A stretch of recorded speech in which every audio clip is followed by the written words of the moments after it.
O'zbekiston primadonnasi hisoblangan Yulduz Usmonova yana muhokamalar markazida. Assalomu alaykum hurmatli tomoshabin, kanalimizdan uzoqlashmang. Obuna bo'lib, like bosishni unutmang. Sizni qiziqtirgan eng tezkor, eng ishonchli va eng so'nggi ma'lumotlarni faqat bizning kanaldan topishingiz mumkin. O'tkazib yubormang. San'at olami muxlislari uchun Yulduz Usmonova tez kunda taqdim etayotgan yangi qo'shig'i haqida quvonchli xabar bilan o'rtoqlashdi.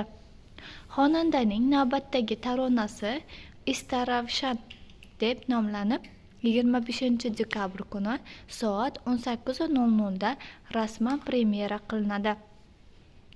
Mazkur qo'shiq Yulduz Usmonovaning muxlislari tomonidan anchadan beri kutilayotgan ijodiy ishlaridan biri sanaladi.